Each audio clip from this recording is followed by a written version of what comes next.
श्री श्री राधा रमणो जयति भजनिताय गौर राधे श्याम। जप हरे कृष्ण हरे राम। चरित सुधा श्री श्रीमद राधा रमण चरणदास देव बाबा जी महाशय। बड़े बाबा का जीवन चरित्र। मूल बंगला संपादक प्रकाशक श्री रामदास बाबा जी। प्रेमानंद संवाद। कुतिया को उपदेश। एक दिन बाबा महाशय गंगा माता मठ के में प्रसाद पाने के लिए निमंत्रित हुए। प्रातः कृत समाप्त कर भक्त मंडली के साथ कीर्तन करते करते श्री जगन्नाथ देव मंदिर पहुँचे। वहाँ बहुत समय तक कीर्तन कर नाम कीर्तन करते करते समुद्र स्नान को गए। समुद्र स्नान के पश्चात कोई 10 बजे गंगा माता मठ में जा उपस्थित हुए। महंत माधवदास बाबा जी, बिहारी दास पुजारी और कई व्यक्ति बाबा महाशय के साथ नाना रूप भगवत कथा आलोचना करने लगे। सभी की इच्छा थी कि बाबा महाशय कुछ कीर्तन करें, किंतु समय अधिक हो जाने के कारण किसी को उनसे कहने का साहस नहीं हो रहा था।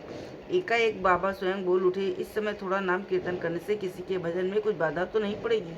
ये सुन महंत माधवदास आनंद पूर्वक बोले, हम लोगों के मन में भी यही विचार हो रहा था, परंतु समय अधिक हो जाने के कारण आपसे कहने का साहस नहीं हो रहा था। बाबा महाशय भज निताई गो राधेश्याम जप हरे कृष्ण हरे राम कीर्तन करने लगे। क्रमशः वासुदेव सार्वभौम भट्टाचार्य महाशय का गुणगान करते करते उनके गौरांगाष्टक का अर्थ विषय भाव से करने लगे। महंत माधवदास बाबा जी और उपस्थित वैष्णव मंडली आनंद सागर में निमग्न हो गए। इस प्रकार 1 बजे तक कीर्तन करने के पश्चात सबकी अनिच्छा होते हुए भी कीर्तन समाप्त किया। इसी समय एक उड़ीसावासी पंडित हाथ जोड़कर बाबा महाशय से बोले, बाबा आपके चरणों में मैंने अपराध किया है। मैं इसके पहले समझता था कि ये बाबा जी केवल निताई गौर राधेश्याम हरे कृष्ण हरे राम गाता फिरता है, शास्त्रादि का कुछ ज्ञान नहीं रखता, किंतु आज आपका कीर्तन सुन मैं आश्चर्यान्वित हो गया।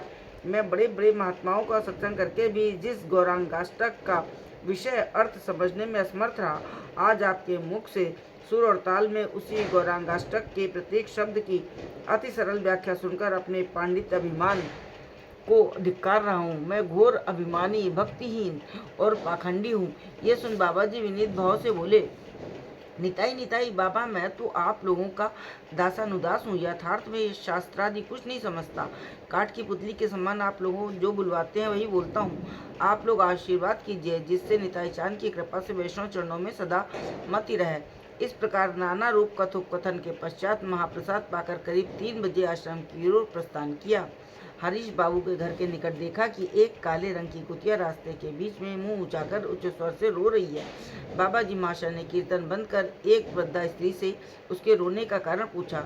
वो बोली, बाबा उसके 4 बच्चे हुए थे, उस मोहल्ले के बाबू लोगों के बच्चे सब पकड़ कर ले गए हैं, इसलिए कर से इसने कुछ नहीं खाया है, केवल चित्कार कर रो रही है। तब बाबा महाशय कुतिया के निकट बैठ उसे नमस्कार कहने लगी, माँ, संसार का यही नियम है।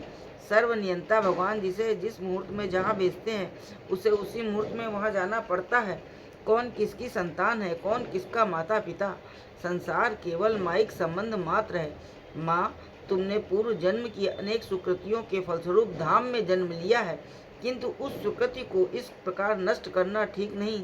तुमने बहुत दिन माया का खेल खेला है, अब निताई चांद की कृपा ग्रहण करो। आज से सर्वदा नाम श्रवण, महाप्रसाद सेवा और साधु संग में जीवन व्यतीत करो। तुम्हारे 4 बच्चे चले गए तो जाने दो, हम इतने बच्चे तो हैं, हम सब तुम्हें माँ कहकर पुकारेंगे। चलो हमारे आश्रम चलो, वहाँ प्रसाद पाना। इतना कहकर बाबा चलने लगे। इतनी देर कुतिया बाबा जी महाशय की ओर एकटक देखती हुई उनकी बात सुन रही थी। जैसे ही उन्होंने आश्रम चलने के लिए कहा, वो उनके पीछे पीछे चलने लगी। भक्तों ने कुतिया जिस स्थान पर बैठी थी उसकी रज लेकर अपने माथे से लगाई और राम करते करते बाबा जी महाशय के साथ आश्रम लौटे। बाबा 2 मंजिले पर चढ़े, कुतिया भी उनके पीछे पीछे चढ़ गई। उन्होंने पूछा, महाप्रसाद है क्या? जय गोपाल बोला, जी है। बाबा ने कहा, इन निताई दासी माँ को नीचे ले जाकर प्रसाद सेवन कराओ। इनकी सेवा का भार मैं तुम्हारे ऊपर सौंपता हूँ। प्रतिदिन माँ को अधरामृत सेवन कराना, इससे सेवा शक्ति प्राप्त होगी। जय गोपाल निताई दासी को नीचे ले गया और महाप्रसाद सेवन करा। बोला, माँ तुम यहाँ रहना, मैं तुम्हें वैष्णव अधरामत दिया करूँगा। उस दिन से निताई दासी बाबा जी महाशय के साथ रहती और वे जिस जिस स्थान को कीर्तन करने जाते उनके साथ जाती। यदि कोई कुछ अनिवेदित वस्तु देता तो उसे कभी न खाती। जहाँ कहीं ठाकुर की आरती के घंटे का शब्द सुनती, शंख की सी ध्वनि करती, बाबा जी महाशय जय हरि बोल बोलते, तब उनके सामने दोनों पैर ऊपर उठाकर हो होकर उच्च ध्वनि करती। जय जय श्री राधे। जय हो बड़े बाबा की।